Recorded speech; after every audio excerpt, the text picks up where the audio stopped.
Howard Stern Show. What's a party like this cost? Be honest with me. If I want to have a major blowout like this in an airport hangar. It's a couple $1 million. It's a couple of million. Wow. Money well spent? Absolutely. You don't regret it? I regret everything. Right. Afterwards, do you wake up like the next one and go, fuck? I mean, it was great and everything, but a couple of $1 million.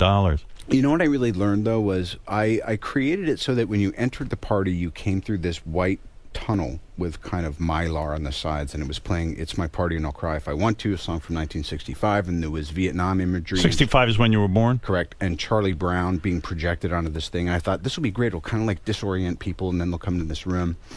Jose Andres did the food. He's this exceptional, renowned chef, and I wanted it to all be experiential.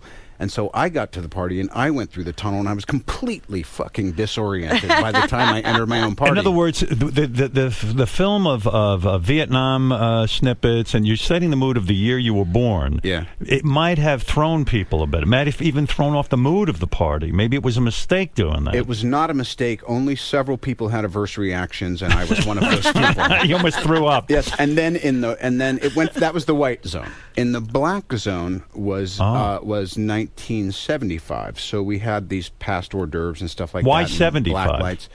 Just because it was one space for each decade. We're moving through the years of your life. Moving through the years. Yes. Wow, this is really all about you. Well, why not? You're spending a couple of $1 million.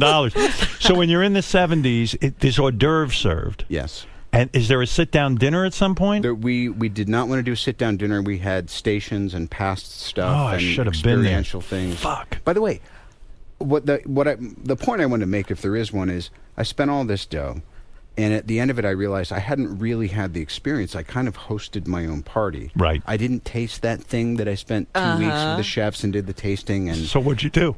You're going to throw another party for yourself and just be the only person and experience all this? It's true, though. People say that about their weddings. They don't remember them. Right. They say 60% of couples don't actually sleep together on their wedding night. That's right. They're freaked. Exhausted. They're exhausted. Yeah. So you really kind of didn't experience the whole thing. My experience was everybody had a really good time. Then the music started. I got mine, and then the party was over, and we went home. Now, the party was started at 6 o'clock, right? Yeah. And it was over by what? About midnight. Oh, by midnight. Yeah. Gee, I said, this is the This is your perfect kind of party for party. me to go to. I so wanted to be there. I was kicking myself. I was fucking livid. You would have pictures. gotten there at the end if you had made it from the desert. No, I wouldn't have made it. I wouldn't have made it at all. Yeah. Shit. I missed it. It was my one time I get invited to something. The Howard Stern Show.